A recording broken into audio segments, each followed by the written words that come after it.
I'm Rachel Horgan. Join me each episode as I sit down with a guest co-host covering the latest business stories in the Seattle area. We'll read the news so you don't have to. This is The Weekly.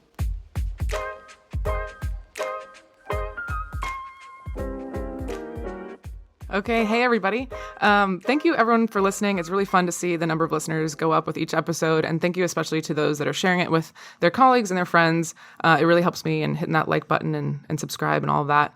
I did want to mention I also am a freelance event planner, corporate events specifically. So if you have, I've gotten a couple gigs already, but if you have a company that needs help planning their conference or luncheon or whatever it is, I'm putting that into the universe. So if you need something, give me a call. All the contact information is in the show notes and at the end of the episode. So that's all for my announcements. I'm excited to introduce our guest today, Greg Kunst, founder and CEO of Aurion Biotech. Hi, Greg. Hey, Rachel. Thanks for inviting me today. I appreciate it. Yeah, I'm in your office. We're on the 22nd floor with a beautiful view of Seattle, and it's a nice sunny day, so I'm happy to be here. It's probably the only sunny day we'll have for the entire year, I'm sure, here in Seattle, but it looks beautiful We're today. We're going to appreciate it today. So you and I, we met at the end of last year because it was an event that I was running, and we were honoring you for Healthcare Leadership Awards. So I remember writing the script and just being really moved by your story, and when I was looking for guests, I wanted somebody a little bit more like the science biotech realm, and so that made me think of you. So I think you're perfect for us. Let's give a little bit of background about you. So Aurion, the company here, is developing cell therapies for the treatment of serious eye disorders. You're a board member of Prevent, which is tackling vision health for babies. You're a strategic advisor for Oculogica. And prior to that, you've held leadership positions at Glockos Corporation and Alcon, both companies tackling eye health. Seems like you like eye health. Why are you so passionate about that? Well, I think it's the only thing I've ever known in life. So my father was a serial entrepreneur in the eye health area. So I kind of grew up in the industry, and I said, well, I guess if Dad was successful and Dad seems passionate about this, maybe not me as well. And and I got into it. I just loved it. I mean, what we're tackling is blindness, and you think about. Our of all of our senses, that's the one sense that probably has the most impact on our ability to enjoy life and to be productive in life. And so I've always been moved by the ability to try to help people that suffer in that area. And we learned very, very, very quickly that there's a lot of people that suffer with vision loss, even here in the United States. And that really, for me, motivates me every day to get out of bed on bad days and work really hard and try to do something that's important to people. Wow, I love that. Yeah, and we're going to dive a little bit more in kind of the background of you founding this company, because not only are you the CEO, but you're also the founder. So I think that's really cool. So the 5 stories we have today. Number 1, the Microsoft CEO leaves the Starbucks board. Number 2, a Seattle startup wins a lawsuit against Boeing. Number 3, a VC-backed biotech company raises a bunch of money.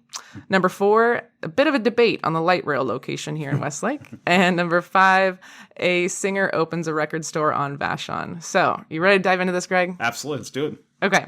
So, the Microsoft CEO, Satya Nadella, he steps down from the Starbucks board. He's been on the board for 7 years, and he writes this letter, "I'm out," effective immediately.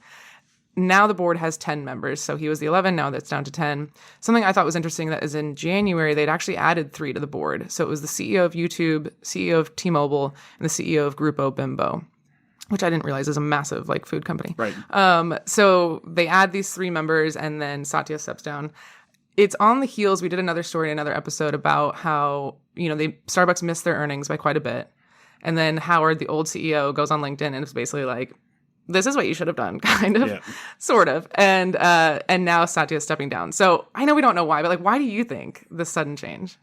Well, I mean, in some ways you look at what Howard Schultz did as a little bit of a caddy, to write that LinkedIn post, it is his company. He was one of the founders of Starbucks. So I get that, but that's probably a private conversation with the Starbucks team as opposed to trying to humiliate them in public. And I mean, with the timing, you have to assume there's something there. I mean, it's hard not to look at the letter that Microsoft CEO sent over, and the timing of the whole situation to not assume something's there, but. It's unfortunate because the CEO of Microsoft is an incredible leader. I mean, I think it's a big loss for Starbucks.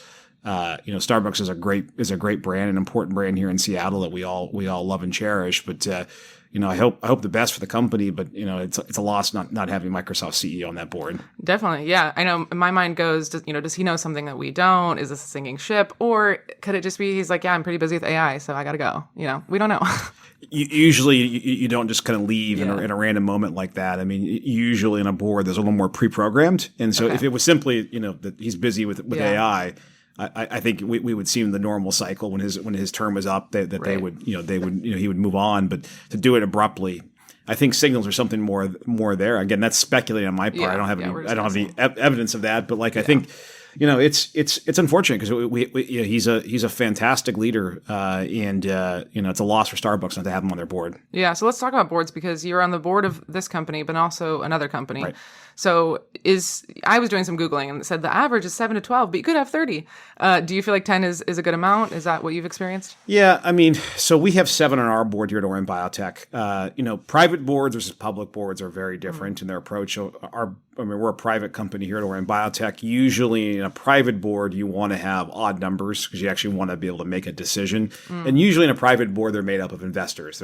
Whereas in a public board, they tend to be pillars of the community. They tend to have broad-based experiences. You have an accounting type person. You have a legal person. You have a commercial person. So in that instance, you have a bit of a different makeup. But I tend to prefer, again, odd number boards because then you don't get into a tie.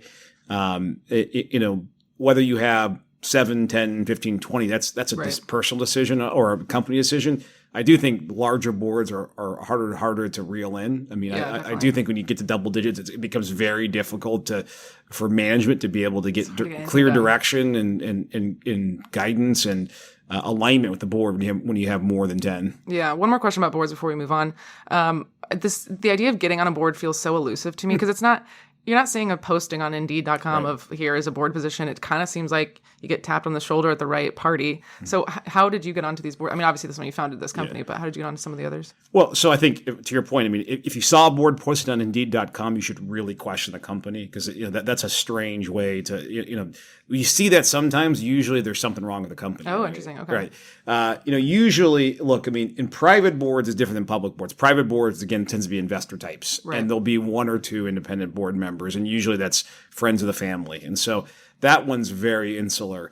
On public boards, one of the great things that we've seen in the last 10 years is many states, including Washington, have pushed public companies to make sure they have a more diverse board set of board members, to make sure boards represent who we are in the United States today. So I think that's helped a lot to have for it to be less of who's in the inner network. But generally speaking, a public board, these are distinguished pillars of the community, business leaders. They have unique skill sets. They're generally well connected, and they're usually affable. In a public board, a CEO or chairman of the board doesn't bring somebody that's a difficult personality to a board. If you're a naysayer, you're probably not going to be on that board. And if you are, you won't stay on that board for a long period of time in a public board setting. Yeah. The last thing I'll say about that is you talked about diversity on the board. I always like to kind of look through things through a gender lens, and 2 of the board members on Starbucks are women. So 2 of the 11, and now I guess 2 of 10, which I'm a little surprised by. I thought I'd see a little bit more from Starbucks, but one of them is the chair. So, we like to see that. Well, it's just a tidbit on that is, I mean, the New York Stock Exchange and NASDAQ require there's at least 2 board members that are either women or minority, and so some of that we see that is that that movement. But I agree with you, like in a company like a Starbucks where, I mean, Starbucks appeals to the masses, right? I mean, you'd want to see a group of individuals who look and feel like their customer base, and so. Yeah, that probably is a watch out there. Yeah, 2 of 11, and then especially because they added 3 in January. Yeah. But who knows? Okay, number 2, a startup sues Boeing and they win. So basically the startup called Zunum, they found this company in 2013, and they're basically trying to create an electric airplane. And by 2017, they get a bunch of funding from Boeing in Washington State. And within 2 years, they've spent all their money and they don't have this electric airplane that they promised to Boeing, and et cetera. But the lawsuit is Zunum saying Boeing stole our idea. They're trying to make it themselves, and they blocked us from getting funding from other people. And Boeing is saying, no, we made a, quote, conceptual mock-up and realized what you're doing is impossible. and you're just like a classic startup that had an idea and failed. So but knowing what we know from the article only, obviously we're not there, I'm a little surprised that they won, because you do see this a lot in startups of, I have this idea and then they can't fulfill on it. So do you have any speculations on who's right based on your experience of like kind of pitching and getting investors on an idea? Well, I mean, one of the things when you're pitching, you are opening the kimono of sorts, to be able to, to show all the secrets and so forth. Yeah. So that risk is always there, but like it's a danged if you do, danged if you don't, right? If you don't open the kimono, the risk that you're able to convince investors or strategics to invest or buy your company are much lower, right? They need to see data evidence. They need to understand what you're building to move forward. Conversely, you of course always run the risks that that they may either on purpose or by accident take one of your ideas or infringe one of your ideas. The reality, the way I look at that is, I mean, in the way we build Aurion Biotech, one of our values is transformation, and I look at competition, whether in this instance to be, bring it on. Like, competition makes us better, right? Mm-hmm. I mean, as I read the article, I mean, if you're going to hide behind your IP for life, mm-hmm. you're not going to be a very successful company long term. I really believe in the concept of who moved my cheese, and that concept basically says the world. Why you think the world stopped? The world's moving around fast, and people are watching and trying to better what you're doing. In our industry in biotech, that's really important because we're working on either saving lives or improving blindness or whatever. I want competition to come and make us better and push us. And so in that instance, I actually look at this a little bit of, could a Boeing have ripped them off? Possibly. And should they, if they did, should they be financially competent? Of course. But it also pushes entrepreneurs like myself to say, okay, how do we keep innovating? How do we keep making our company better and better? Yeah, and it's to the tune of at least 72 million, but it could be tripled to 235 million. So it is quite a bit of money. So did you have that fear when you were pitching the idea of Aurion to investors that somebody was going to steal your idea and make it on their own? Of course, but again, it's a chicken and the egg, right? Yeah. I mean, you need the money. You got to do it. You got to do it, and you just know that I got to have plans how to make my company keep a focus on innovation. If you keep innovating, that's just noise. If you stop, that's when people catch up, and that's when that risk really becomes to permeate. Yeah. I believe that, like, I don't think one person has the idea for anything. Like, I'm sure other people had the idea for Uber. I'm sure other people had idea for this podcast, but like, it takes a certain person to actually put that into action and a certain person to put their own flair on it and all of that. So, well, and also timing is everything. I've worked on technologies that were either too early or too late for their time, and amazing technologies, but timing wasn't right. And so timing, I mean, to your point, I mean, someone had to have the Uber idea before Uber, but that, if you think about where we are in society, like the idea of being able to go on our nice smartphones and, hail a car service, it worked. If you tried to do that 10 years earlier, our little flip phones, that would have never worked. Right, I mean, right.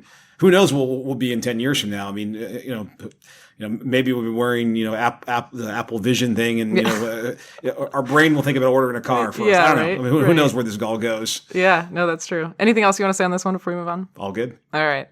Our third one is a biotech company. You know something about that. A little bit.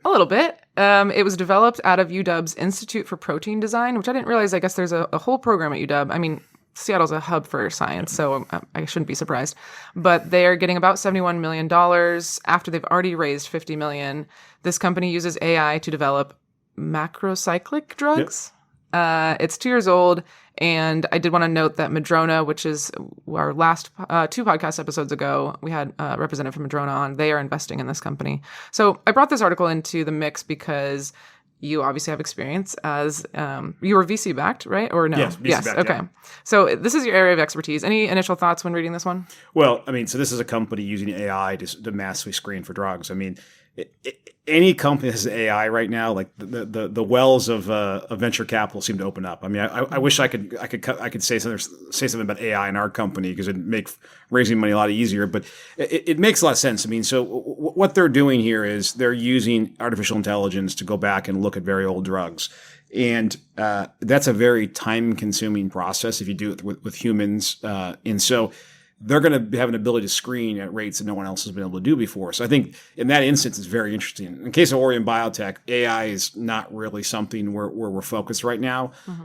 We have a single product candidate that we're developing, and there's lots of promise for AI in other areas, but in terms of screening for drugs, we're not a research company. We're a development company. We have a drug that works, and we're trying to move it through the FDA process. But this area of AI is, it's we talk about it all the time in society, but the potential benefits in biotech are enormous. I need to learn more about it, but at face value, I can think of 5 or 6 things right off the top of my head that it could drive tremendous value forward for us. Yeah, and my next question was going to ask how you're using AI here, but it sounds like you're not quite. But one area that could be really interesting is is in the healthcare industry with our regulation.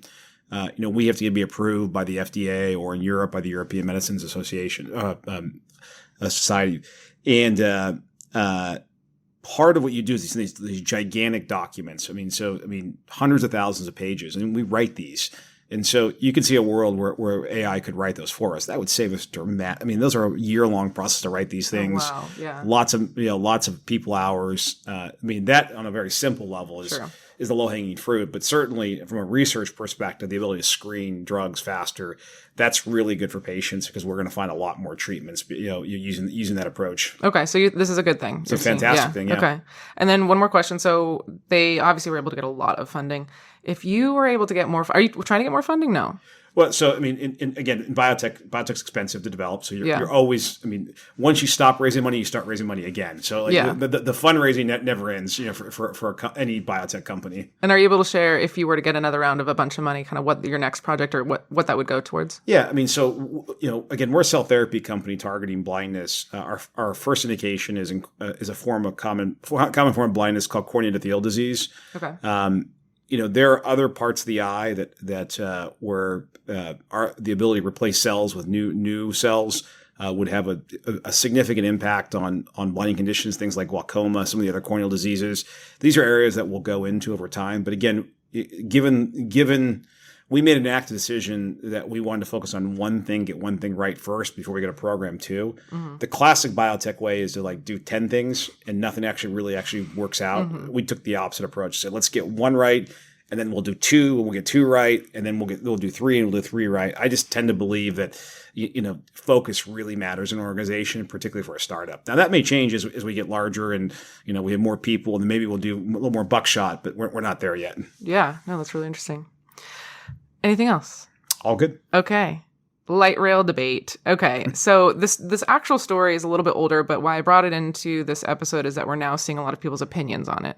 So the story is that Sound Transit Board, they picked a spot on 7th and Harrison for the future South Lake Union stop for the light rail, expected to open in 2039. Vulcan Real Estate and Amazon both came to the Sound Transit Board and said, hey, can you reconsider? Can you actually move it a few blocks closer to Seattle Center?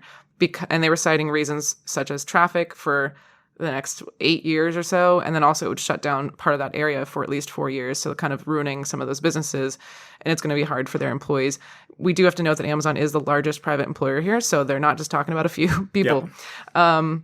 The flip side of that conversation is that just shifting it a few blocks was going to require them to go through a whole nother research and analysis and delaying this construction, and it would increase costs. It would delay everything by 2 years, and it would increase costs dramatically. So because of those reasons, Bruce Harrell, our mayor, disagreed with Amazon and said, no, we're keeping it here, which is surprising because Bruce is typically, I don't know why I call him Bruce, like he's my buddy. Bruce, we all know Bruce. Bruce. He was like, nah, sorry, Amazon.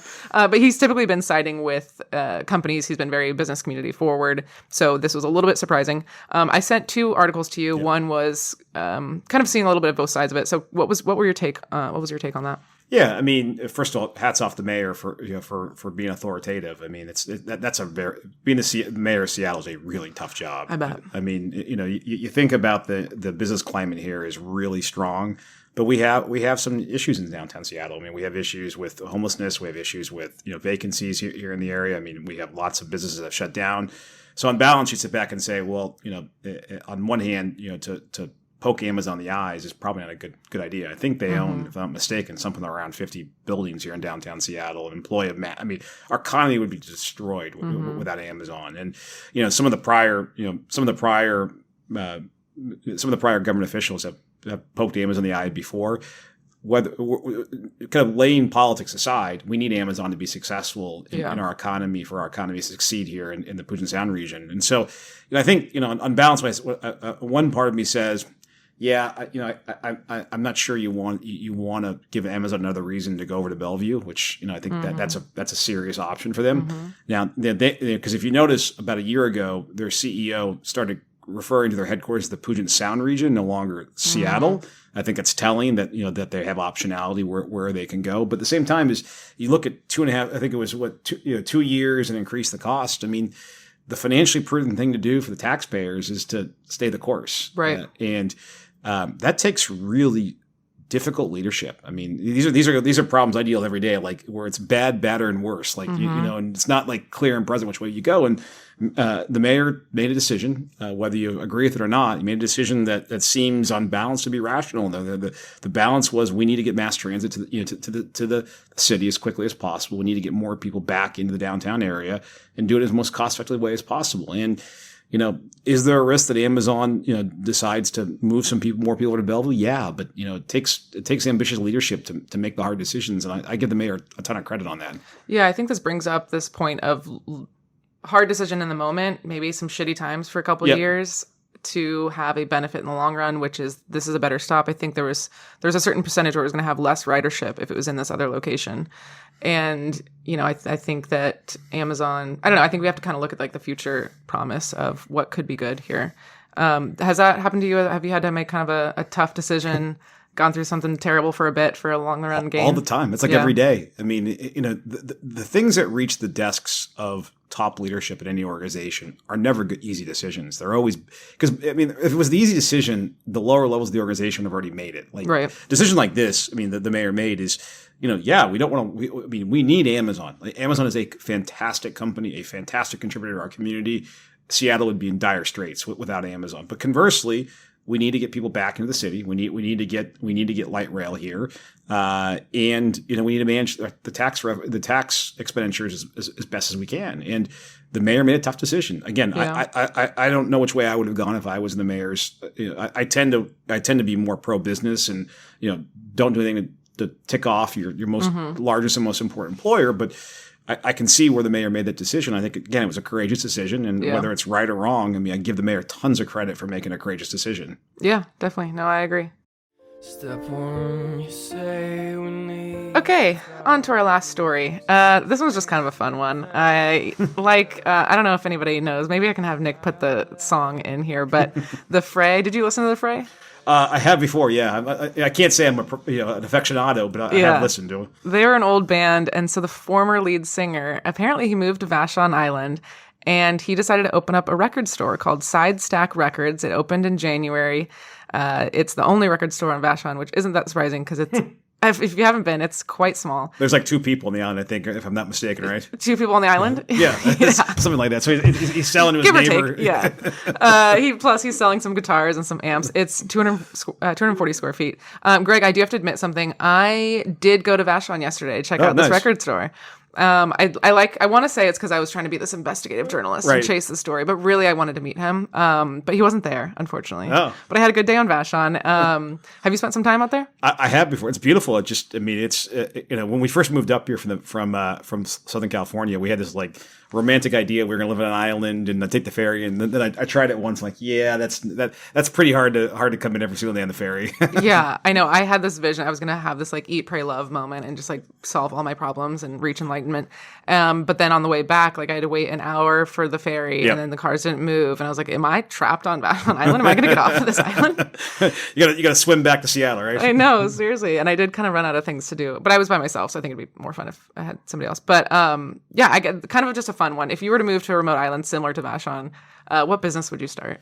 Yeah, so it's funny. I'm thinking of this question. I mean, I'm not really an island person. I mean, I think if I did this, it'd be more of the construct. I'd build a bridge. Well, yeah, but I mean, if I did, I'd probably live somewhere like in Montana on a ranch, and raise bison. I've always thought bison are like really cool animals. Okay. I have no like farming or like I grew up in San Francisco, so like this is so weird for me to say all this, but like I always had this like dream of like living in the mountains, having a ranch, and raising bison, and I don't know what I'd do with them, just to like look at them and like have my friends go, hey, look at my bison out there. Right. I've always had that kind of dream, but I think in all seriousness, I mean, one of the things I love is working on healthcare in developing parts of the world. And the great thing about our society now, particularly with Zoom and all these tools that we have, we can actually live and work anywhere and be very effective. And so my hope is I'm able to retire on that bison ranch in Montana and raise my bison and then work on very difficult healthcare problems around the world at the same time.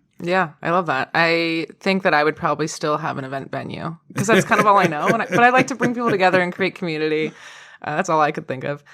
So the article cites part of why he moved Vashon was some mental health stuff. He was having anxiety and panic attacks, which I can relate to, and just kind of have a slower pace of life.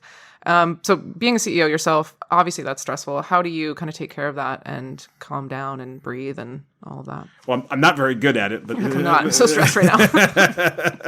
No, but I mean, I think one of the things that I'm grateful for is I've got a very strong family. My wife, and I've got my wife and my 19-year-old daughter who's in college, and my 11-year-old daughter, and we try to spend a lot of time as family. That's that relaxes me a lot.